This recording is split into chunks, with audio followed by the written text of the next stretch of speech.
anak-anak semuanya, assalamualaikum warahmatullahi wabarakatuh. Ketemu lagi di sini di channelnya Bu Guru, yaitu di Yuk Belajar Yuk. Nah, di sini supaya pintar anak-anak, yuk sama Bu Guru kita akan membahas mengenai buku paket untuk kelas 4. Di sini adalah tema 2, yaitu pembelajaran 1 subtema 1 sumber energi. Nah, energi sangat penting bagi kehidupan kita.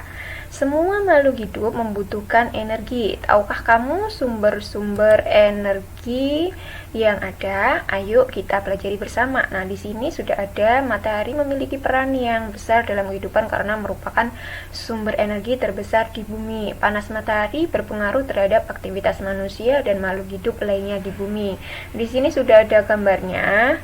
Gambarnya ibu sedang menjemur pakaian, bapak sedang berolahraga, begitu juga ada matahari, adik sedang berjemur.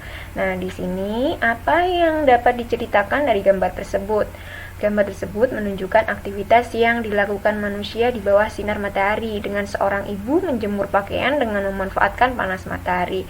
Terlihat juga ada anak laki-laki sedang berolahraga di ruangan yang terbuka. Di ruang yang terbuka, manusia dapat menghirup oksigen yang menghasilkan tumbuhan lalu mengeluarkan mengeluarkan karbon dioksida. Nah, berdasarkan gambar, dapatkah kamu menyebutkan apa saja manfaat matahari bagi keluarga tersebut? Mengapa demikian? Kemukakan alasanmu. Yang pertama, yaitu mengeringkan pakaian. Alasannya matahari mengeluarkan energi panas yang dapat mengeringkan benda basah termasuk pakaian. Yang kedua, sinar matahari membantu proses fotosintesis pada tumbuhan. Yang ketiga, sinar matahari menghasilkan vitamin D. Yang ketiga, apakah kamu dapat menyebutkan contoh kegiatan lain tentang manfaat matahari bagi kehidupan kita sehari-hari? Nah, matahari adalah sumber penerangan. Jadi, matahari adalah cahaya yang terbesar di bumi yang dapat menyinari bumi mulai dari pagi hingga sore. Dengan begitu manusia dapat melakukan aktivitas. Kalau misalkan sedang mati lampu pagi hari, gelap gulita, kita tidak akan bisa melakukan aktivitas. Nah, buatlah tulisan dengan menggunakan jawaban-jawabanmu di atas. Nah, kita isi secara bersama-sama anak-anak ya. Seorang ibu itu sedang menjemur pakaian dengan memanfaatkan panas sinar matahari. Terlihat juga anak kecil yang sedang berolahraga di ruang yang terbuka ya, yang memakai baju biru tadi. Di ruang yang terbuka tersebut, manusia dapat menghirup oksigen yang dihasilkan oleh tumbuhan, lalu mengeluarkan karbon dioksida. Seperti itu ya. Kita lanjut ke halaman seterusnya. Sumber energi apa yang membuat bumi menjadi hangat? Pasti jawabannya adalah sinar matahari. Nah, betul ya. Di sini ada gambarnya Benny ingin membuktikan panas bahwa matahari sebagai sumber energi yang penting untuk kelangsungan hidup makhluk hidup. Ayo kita bantu Benny untuk membuktikannya. Lakukan percobaan ini di luar kelas. Yang pertama, basahi 2 helai sapu tangan, 2 lembar tisu, 2 lembar kertas. Jemurlah sehelai sapu tangan tersebut, selembar tisu, dan selembar kertas di tempat yang panas, sedangkan sisanya letakkan di tempat yang teduh. Amati dan tuliskan perubahan yang terjadi pada benda-benda tersebut setelah 15 menit, 30 menit, sampai 60 menit.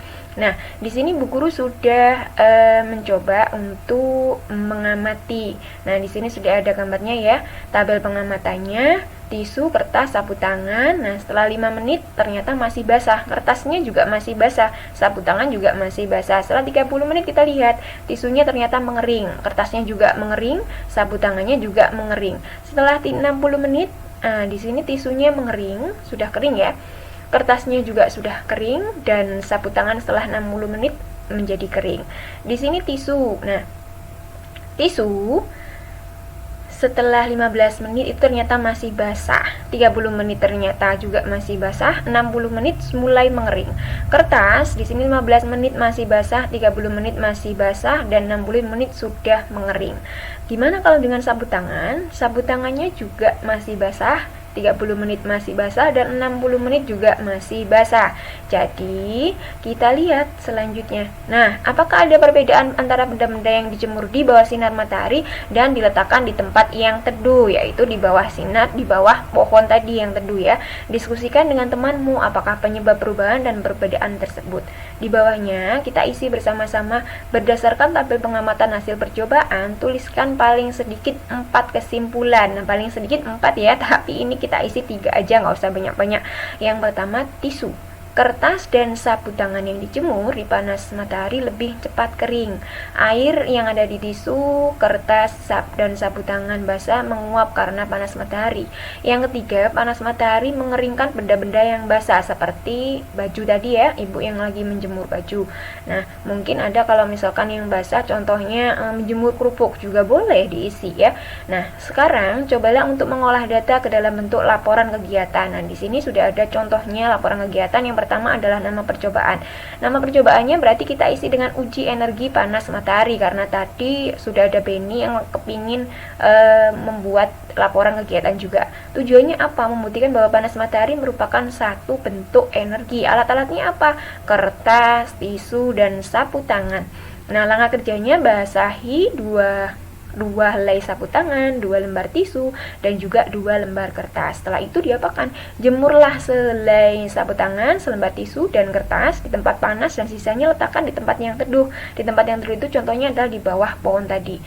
Yang ketiga, amati dan tuliskan perubahan yang terjadi pada benda tersebut setelah 30 menit sampai dengan 60 menit. Nah, kalau sudah selesai, kesimpulannya adalah benda-benda yang dibasahi tersebut akan mudah kering apabila diletakkan di bawah sinar matahari, karena air yang ada di dalam benda akan menguap oleh sinar matahari. Nah, seperti itu ya.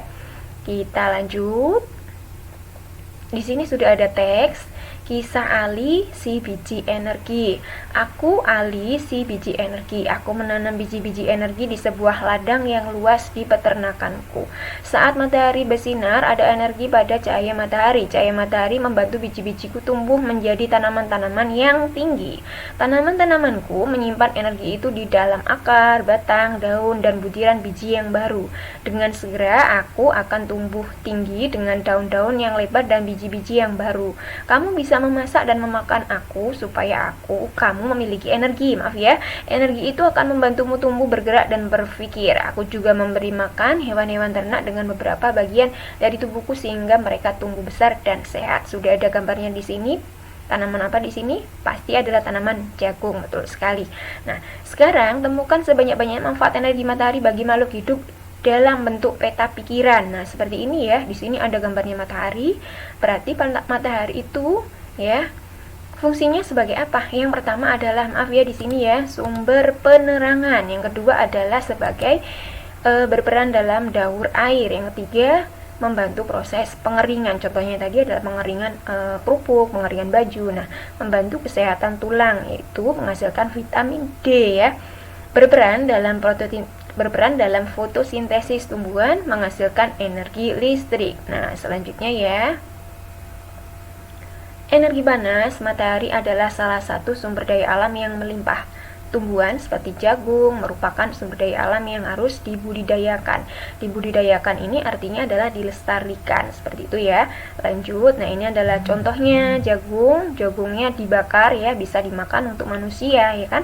Nah, kalau batangnya dan daunnya bisa dimakan oleh hewan. Contohnya adalah sapi dan kambing. Apa yang terjadi apabila permintaan terhadap jagung tinggi? Nah, ini pertanyaannya. Maka harga akan naik dan stok jagung akan segera atau cepat habis. Yang kedua, apa yang harus dilakukan agar permintaan terpenuhi? Pemerintah perlu melakukan impor jagung dari negara lain dan memperluas lahan pertanian jagung yang ada di negara kita, yaitu negara Indonesia. Nah, di sini juga ada teks. Boleh nanti kalian silakan baca sendiri ya. Dibaca mulai Indonesia memiliki sumber daya yang melimpah, disebut dengan sumber daya alam karena berasal dari alam. Penduduk Indonesia dapat menikmati sumber daya alam tersebut untuk memenuhi kebutuhannya. Laut Indonesia terkenal karena ikannya. Lahan yang subur menghasilkan padi, jagung, serta tumbuhan lainnya yang sangat berguna bagi penduduk. Gas bumi, minyak, serta logam banyak memberikan manfaat bagi masyarakat. Sumber daya alam terbagi menjadi dua, yaitu sumber daya alam yang dapat diperbarui dan sumber daya alam yang tidak dapat diperbarui, atau biasanya disingkat dengan SDA, yaitu adalah sumber daya alam. Sebagai anak Indonesia, kamu harus tahu apa yang termasuk ke dalam keduanya dan apa dampaknya apabila kita kekurangan keduanya. Penggunaan sumber daya alam berlebihan akan memengaruhi kehidupan manusia. Kita harus berhemat penggunaannya. Nah, seperti itu ya. Nanti bisa dibaca sendiri di sini. Nah, yang pertama, Berdasarkan teks, berikan masing-masing 3 contoh sumber daya alam yang dapat diperbarui dan tidak dapat diperbarui. Sumber daya alam yang dapat diperbarui contohnya adalah tumbuhan, hewan, matahari. Kalau yang tidak dapat diperbarui contohnya minyak bumi, emas, dan besi. Nah, selanjutnya, berilah 3 contoh lain di luar teks sumber daya alam yang dapat dan tidak dapat diperbarui. Kalau yang dapat berarti apa? Tanah, hasil kebun, hasil tani. Kalau yang tidak dapat, batu bara, nikel, dan timah. Berikan contoh kegiatan ekonomi yang memanfaatkan kedua jenis sumber daya alam tersebut. Contohnya adalah pembangunan rumah. Jadi kalau pembangunan rumah, kalian butuh besi, butuh tanah, dan sebagainya. Itu berarti itu juga memanfaatkan kedua jenis sumber daya alam tersebut. Yang keempat, tulislah pendapatmu tentang kegiatan ekonomi tersebut. Apa saja dampak bagi kelestarian sumber daya alam tersebut? Apa yang harus dilakukan agar sumber daya alam tetap lestari? Yaitu Indonesia tentunya bangga dengan keadaan alam yang sangat berlimpah. Namun, kegiatan ekonomi dapat berdampak menipisnya SDA atau sumber daya alam, sehingga kita harus menyelamatkan SDA dan wajib memanfaatkannya dengan bijak, berarti digunakan dengan baik. Nah, selanjutnya ini nanti boleh diisi ya, silakan diisi sendiri. Nah, di sini sudah ada apa yang harus dipelajari kegiatan hari ini. Apa yang kamu sudah pelajari yaitu SDA yang dapat diperbarui dan tidak dapat diperbarui. Apakah hal tersebut berguna dalam kehidupan sehari-hari? Pasti sangat berguna. Kalian jadi tahu apa SDA yang dapat diperbarui dan SDA yang tidak dapat diperbarui. Bagaimana perasaanmu selama belajar? Pasti senang karena mengetahui banyak hal. Oh, ternyata yang ini dapat diperbarui. Oh, ternyata ini yang tidak dapat diperbarui. Adakah hal lain yang dapat ingin kamu ketahui? Ada, saya ingin belajar lebih baik. Seperti itu ya. Nah, mungkin itu saja yang perlu Bu Guru sampaikan dan Bu Guru jelaskan untuk hari ini. Terima kasih sudah menyimak dan mendengarkan. Semoga kalian dalam keadaan sehat selalu ya. Jangan lupa kalau keluar memakai masker. Terima kasih. Dan Bu Guru cukupkan untuk hari ini. Wassalamualaikum warahmatullahi wabarakatuh.